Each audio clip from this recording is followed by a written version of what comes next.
Now, before we dive into today's video, do not forget to subscribe to my YouTube channel to stay up to date with our videos and free resources. And please remember that you can access our review courses, quizzes, and flashcards by going to nursingcram.com.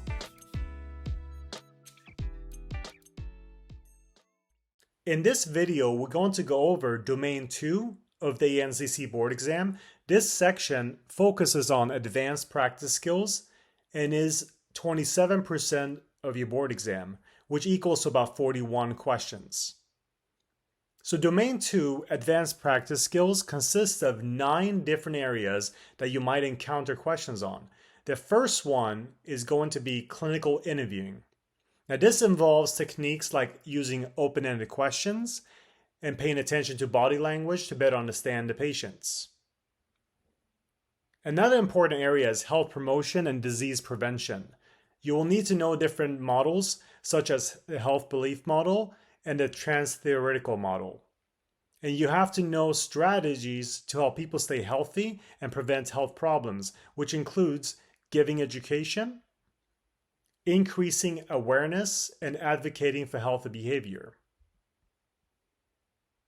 You also need to know mental health screening tool selection and interpretation. In this section, you want to make sure you focus on screening tools such as PHQ-9 and GAD-7. If you have not seen my video on scales, I do have a video on some of the most common screening tools in mental health.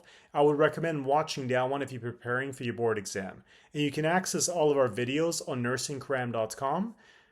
And you also need to know different parts of the mental status examination.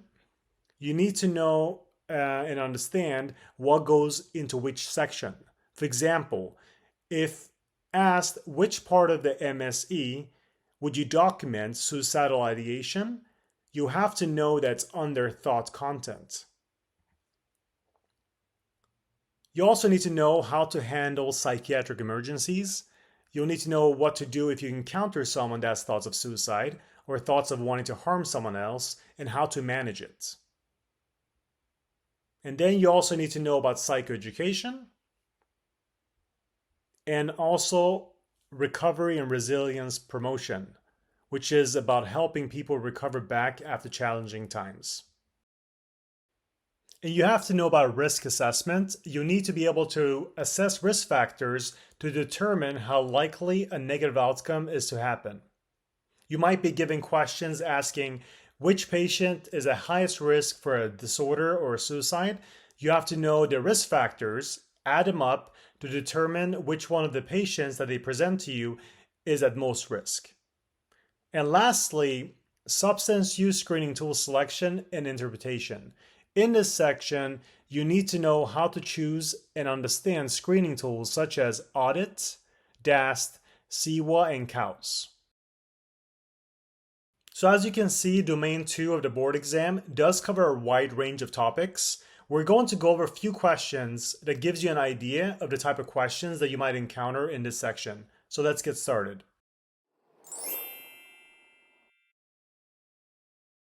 Using the question, have you ever felt bad or guilty about your drinking? The psychiatric mental health nurse practitioner knows that the assessment tool used is A, the Clinical Institute Withdrawal Assessment, CWA, B, the CAGE questionnaire, C, the Drug Abuse Screening Test, which is DAST, and D, the Michigan Alcohol Screening Test, which is MAST.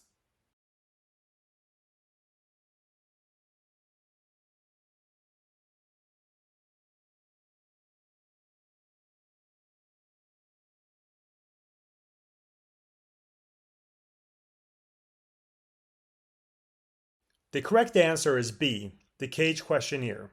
So the CAGE questionnaire consists of 4 questions, which are, have you ever felt you should cut down on your drinking? And have people annoyed you by criticizing your drinking? And have you ever felt bad or guilty by your drinking?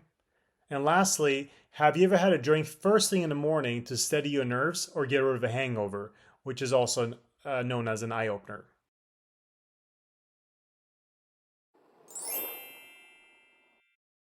The psychiatric mental health nurse practitioner is questioning a patient regarding alcohol and illicit drugs during an initial evaluation. Which part of initial evaluation would the PMHNP be documenting the findings? A. Personal and social history. B. Review of systems. C. Past medical history. Or D. Chief complaint.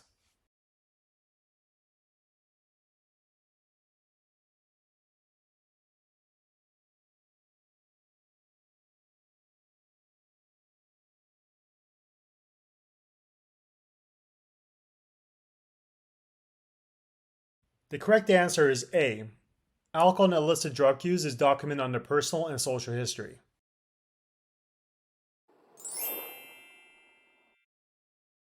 A 22-year-old female patient living at home with her parents is upset due to disagreement with her mother.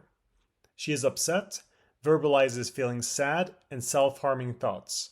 Patient has history of overdose on Benadryl. Which of the following factors puts her at a high risk of suicide? A. Age. B. Gender. C. Living condition. Or D. Previous history of suicide.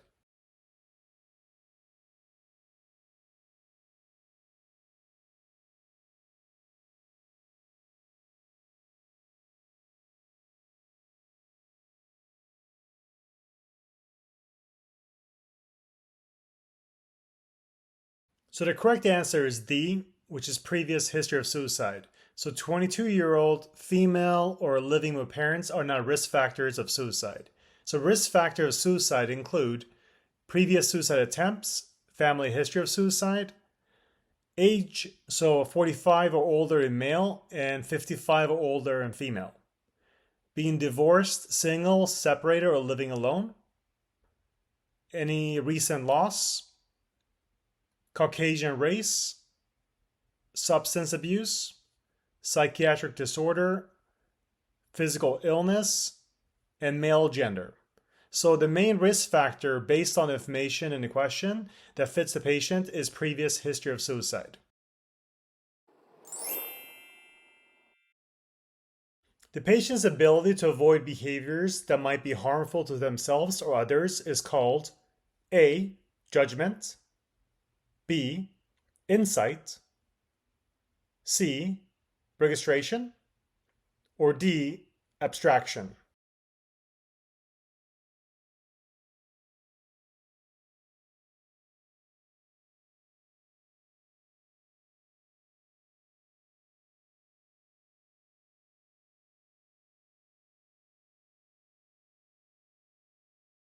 So the correct answer is A.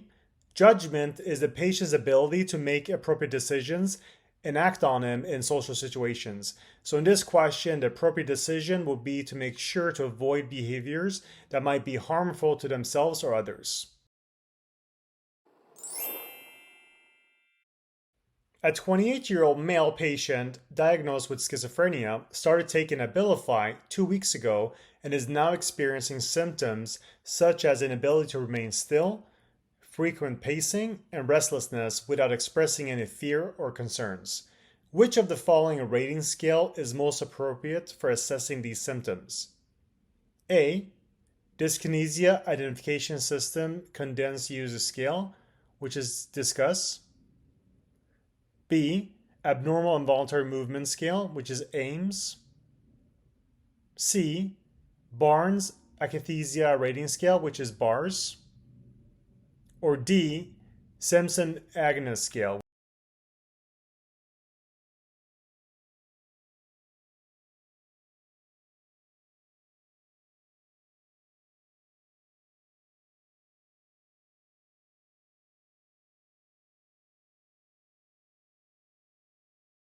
The correct answer is C, Barnes Akathisia Rating Scale. So the patient's symptoms are consistent with akathisia. The BARS scale is helpful in assessing patients with akathisia, its severity, and monitor for any changes in the symptoms. Thank you for watching this video, and remember that you can access our resources, review courses, quizzes, and flashcards by going to nursingcram.com. And don't forget to like and subscribe.